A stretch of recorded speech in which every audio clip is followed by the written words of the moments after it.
Hello guys, কেমন আছেন সবাই? অনেকদিন পরে আবার হাজির হলাম নতুন একটি ভিডিও নিয়ে। আজকের ভিডিওটি মিষ্টি বক্স নিয়ে। তারা যে অনেকদিন ধরে মিষ্টি বক্স ধরি না, তাই ভাবলাম এবার কিছু মিষ্টি বক্স ধরা যায়। বেশি না, এবার মাত্র 4টা মিষ্টি বক্স ধরেছি এবং এই 4টা আজকে আনবক্সিং করবো আপনার সামনে। চলুন দেখি আমি কি পেলাম। এবং মিষ্টি বক্স নিয়ে আপনারা যে কোনো প্রশ্নের উত্তর দেবো আমি এই ভিডিওর কমেন্ট সেকশনে। তাই ভিডিওটি ভালো করে দেখুন এবং আপনাদের মনে যেসব প্রশ্ন থাকে সেগুলো আমাকে কমেন্ট বক্সে জানাতে পারেন। এখানে হচ্ছে আমার আজকে 4টা মিষ্টি বক্স। আজকে বলতে ভুল হবে, আমি এগুলো ধরছি কয়েকদিন আগে এবং ডেলিভারি নিয়ে আমি রেখে দিচ্ছিলাম আপনাদের জন্য ভিডিও বানাবো, তাই এক একটা করে আমি আনবক্সিং করবো। প্রথমে ছোটটা আনবক্সিং করা যাক। এটার ভেতরে দেখি কি আছে। এক কোণা দিয়ে খুলি।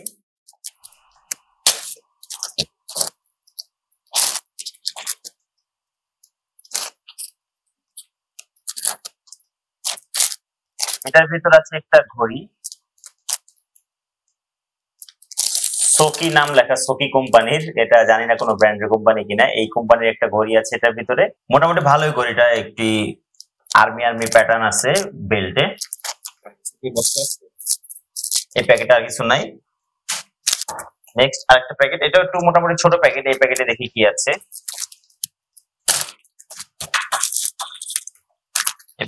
এই প্যাকেটে মনে হচ্ছে কয়েকটা জিনিস আছে।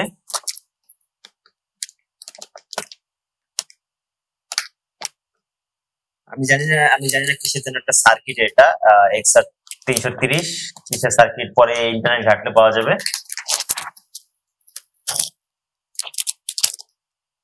একটা অর্নামেন্ট সেট দিচ্ছে এটার ভিতরে।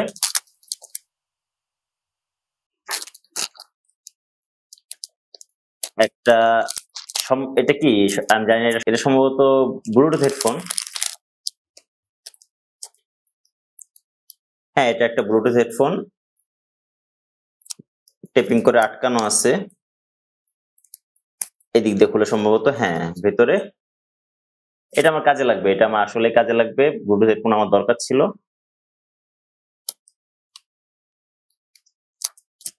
Thank you Daraz. এই প্যাকেটে কি আর কিছু আছে? সেকেন্ড প্যাকেট থেকে আমরা পাইলাম একটা ব্লুটুথ হেডফোন, একটা অর্নামেন্ট সেট এবং একটা অজানা সার্কিট।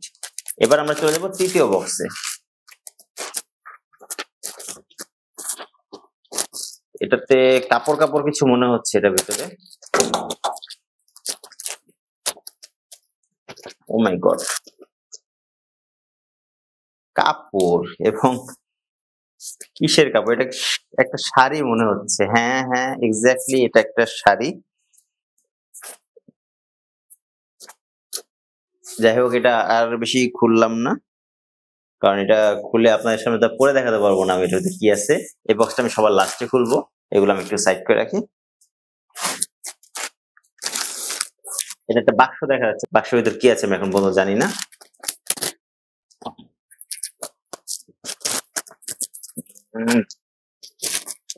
ছোটবেলায় বৈদ্যুতিক মিটার এরকম প্যাকেট দেওয়া থাকতো, অনেকটা তেমনই প্যাকেট।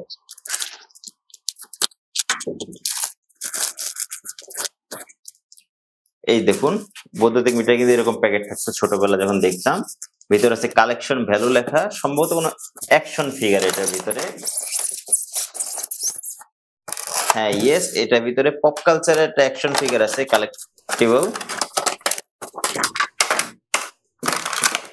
এই জিনিসগুলো আমার আসলে খুব শখ। আমি কম্পিউটার উপরে সাজায় রাখি এরকম ছোট ছোট অনেকে। এত বড়টা আমি কখনো পাই নাই। দেখুন, চেয়ার আমার সাথে মিল পাইতে পারেন অনেকে, মিলাই দেখতে পারেন। এটা এইভাবে টেবিলের উপর একটা সাজায় সুন্দরভাবে থাকবে। তো এই ছিল আমার 4টা মিষ্টি বক্স আজকের। এগুলো আমার আদৌ লস হলো না আমি জানি, কারণ আমি প্রত্যেকটা মিষ্টি বক্স ধরছি 79 টাকা করে, আর সেখান থেকে আমি মোটামুটি ভালো মানের পণ্য পেয়েছি, তাই আমার হিসাবে এটা লস নাই। যারা দারাজ থেকে এই মিষ্টি বক্স ধরতে চান তাদের জন্য একটা টিপস, আপনারা সবসময় দারাজের পেজে খেয়াল রাখবেন। এছাড়াও মিষ্টি বক্স নিয়ে বিভিন্ন গ্রুপে বিভিন্ন রকম পোস্ট হয়। আপনি দারাজ লিখে ফেসবুকে সার্চ দিলে যতগুলো গ্রুপ পাবেন সবগুলোতেই অ্যাড হয়ে যান, এতে আপনার সুবিধা হবে। তারপর মিষ্টি বক্স ওখান থেকে খোঁজ নিয়ে কবে দিচ্ছে কি সবই জানতে পারবেন। এবং অনেকে ওখানে তাদের মিষ্টি বক্সে পাওয়া জিনিস কম দামে বিক্রি করে দেয়, সেগুলো আপনারা কিনতে পারবেন। নিজেদের অপ্রয়োজনীয় জিনিসও সেখানে বিক্রি করতে পারবেন। এ ধরনের অনেক গ্রুপ আছে ফেসবুকে। আর মিষ্টি বক্স ধরার জন্য দারাজের অফিসিয়াল ফেসবুক পেজে আপনি যদি নজর রাখেন তাহলেই যথেষ্ট। সেখান থেকে লিঙ্ক দিয়ে দেয়, যেদিন মিষ্টি বক্স বের হয় সেদিন তারা লিঙ্ক দিয়ে দেয়। ওই লিঙ্কে টাইম মতো ঢুকলে আপনি মিষ্টি বক্স ধরতে পারবেন। এখন অত চাপ নাই, সেজন্য মিষ্টি বক্স ধরা খুব সহজ। তো সবার জন্য শুভকামনা রইলো, আমার জন্য দোয়া করবেন। Good bye.